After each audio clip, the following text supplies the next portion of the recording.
Este é o programa Cidade Leitores. Nossa convidada hoje é a jornalista Michele Strozda, autora de O Rio de Joaquim Manuel de Macedo, que apresenta um amplo panorama das letras no século XIX. Michele, como era o mercado editorial dessa época? A ficção brasileira engatinhava e o Macedo foi pioneiro na formação da literatura brasileira, né, como a gente conversou. Então, ele foi capital para essa explanação da literatura brasileira no exterior. O que muitos escritores, até hoje, brasileiros, né, apesar de terem produções maravilhosas, competentes, a gente sabe que há uma dificuldade, talvez até pela língua portuguesa, né?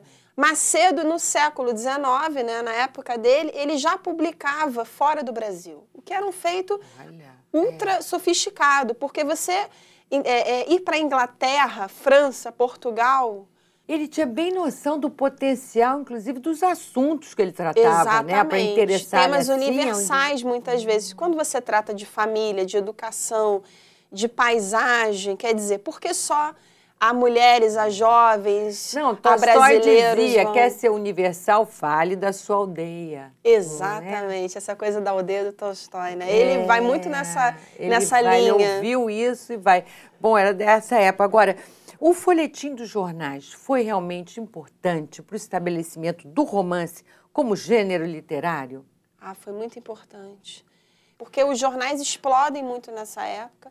O volume de impressos aumenta bastante, porque o público leitor também aumenta muito. Novas tecnologias, né? Também, novas tecnologias. As redações passam por uma movimentação muito grande.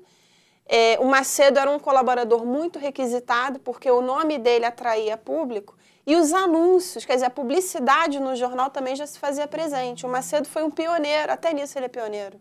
Publicidade não era a área dele, mas ele entendia muito de marketing editorial. Ele fazia cartões de visita, ele panfletava nas ruas, ele usufruía daquela acessibilidade, daquela convivência, certa convivência com o público para... Por que não eu vou lançar o meu novo livro? Qual era a estratégia? Então, anúncios literários, páginas de jornais com anúncio ao lado de vendendo remédios ou anunciando... E ele fazia dos livros dele? Dos livros dele. E ele era tão bom no assunto que ele convencia os editores a fazer anúncios dos livros deles tão bem.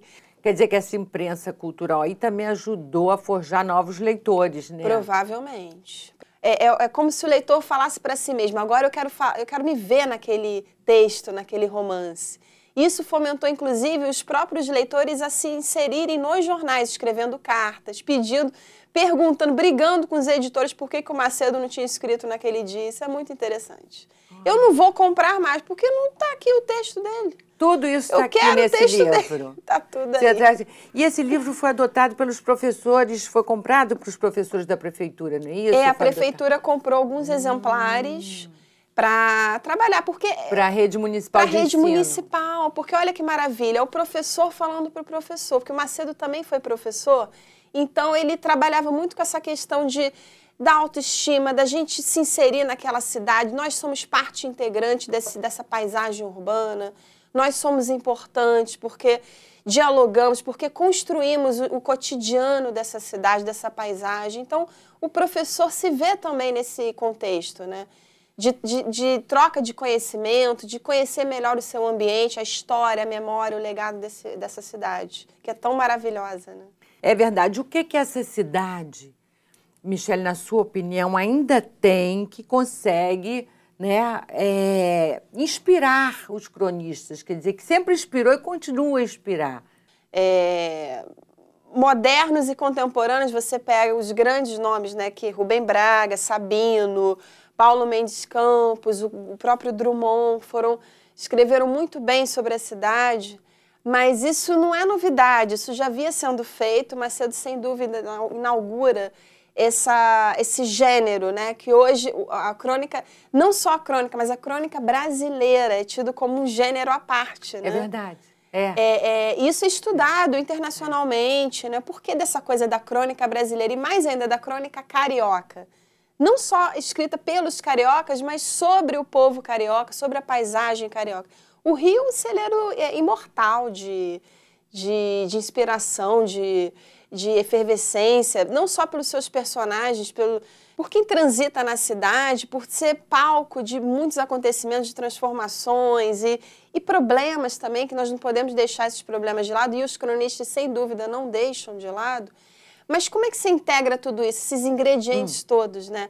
Sendo a paisagem carioca, as ruas, uma das protagonistas desses textos também. Aí que está o diferencial, né? Todo esse sabor, Macedo, enfim, finca o pé com todo esse celeiro, esse sabor, e todos esses outros grandes cronistas beberam um pouco, de certa forma, na fonte dele, até Machado de Assis, que é o nosso grande homem de letras, né? Imortal até hoje aí. Michele Strósida, parabéns por esse livraço que eu recomendo, é ótimo. É um livro para a gente ter. Obrigada pela sua presença aqui, obrigada pela entrevista. Foi um prazer enorme, principalmente por falar sobre o Rio de Janeiro, que é a nossa paixão, não é isso? O programa Cidade de Leitores termina aqui. Um grande abraço para você também. Até a próxima.